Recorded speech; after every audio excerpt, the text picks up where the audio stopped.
Baltimore Inner Harbor made headlines in early June 2025 when thousands of diesel fuel was leaked into the water from Johns Hopkins facility.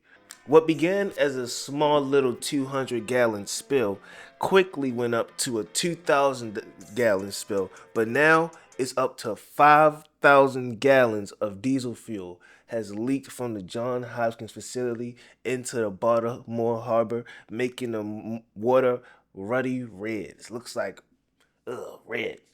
I got pictures. Boom, bow, boom, boom, bow, bing. Sound effects and pictures.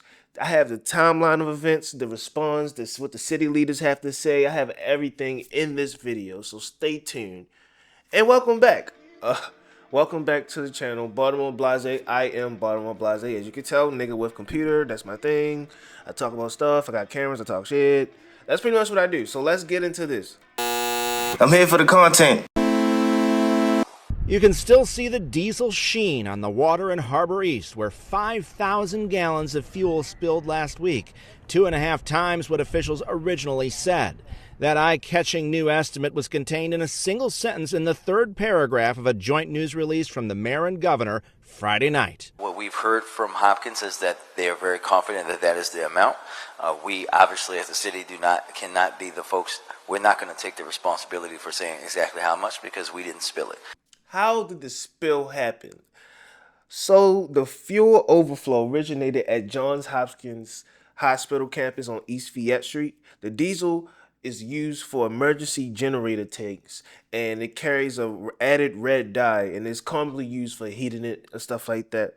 The diesel was being delivered to Johns Hopkins and by a contractor, and then it evidently overfilled. First, it was reported that it was a 200-gallon overfill. Then it quickly ballooned to a 5,000 gallon overspill, which woke up. Well, when we woke up early Thursday morning, you can see the Baltimore Harbor was practically red. You know, that's so crazy. Imagine waking up for your morning jog and just running down the harbor and just a whole bunch of red. It literally looks like blood. I wouldn't know what to call it. So that's pretty much what happened. That's how it started. It was a massive cleanup kickoff that kicked off immediately. Over 100 first responders and contractors, including the U.S. Coast Guard, the Department of Public Works, and private oil remediation crews. They worked around the clock, day and night. And pretty much by June 8th, the officials reported that they recovered over 18 gallons of oil water mix. Because they had to like put water in it to suck it out some type of, I don't know what the hell they did. I'm not on about that. So basically it took that much to get it out. The operation even included opening some fire hydrants to flush contaminated storm drain lines into the harbor for collection. You know what I mean? The Baltimore shout out to the Baltimore Aquarium because they supplied tanks and staff to take care of some of the wildlife that might have been affected. That's probably what that little yellow thing was. That's no when you look at the picture, the little yellow thing in the middle. That's probably from the National Aquarium. Thanks, y'all. We appreciate it. You putting that. So far, the officials say that it's no effect. The diesel spill has no effect to the drinking water or the air safety. Tests of nearby water have shown that it's no contamination, but only the lingering diesel smell. That's the Maryland Governor Environment agencies have repeatedly assured the residents the public water supply is cool. The cleanup closures affected Harbor East. The water taxis, the ferry services, and nearby road traffic were halted and rerouted like away from that area. The weekend reported significant progress. I don't know what I'm saying at this point. They've been trying to get it out. The rain was, and then it rained that weekend, so it kind of like helped flush it out. So I guess I don't know if they got it out. I don't. They gonna tell us they got it out, of course, because that's what they did. But what did our leader say? What did our mayor say? First thing our mayor said when he came out, he stood he when he was on June 4th and 5th, he stood along the state officials and thanking the cleanup crew for that cooperation. Also reiterating that the drinking water and the air will be fine. But then once he got all the important stuff out the way, then he kind of started getting smirky out of nowhere, saying stuff like, if you don't gotta come down here, then just avoid it. Saying things like, he said, we didn't dump it in there, so why you asking me these questions? We ain't dumping in there.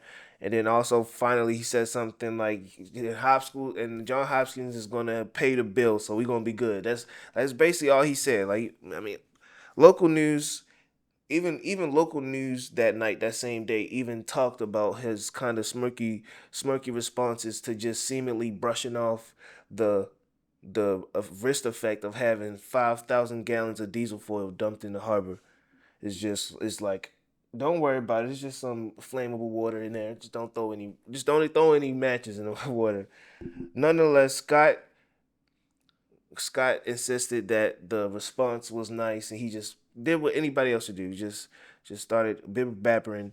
So that's pretty much what he said about that. After that, okay, okay. After that, so what about now? It's about the middle of June now, and the emergency cleaning up phases are winding down. Johns Hopkins are still in full support of covering the cost of this. The Department of Maryland's Department of Environment has taken a long-term remeditation just for these type of things.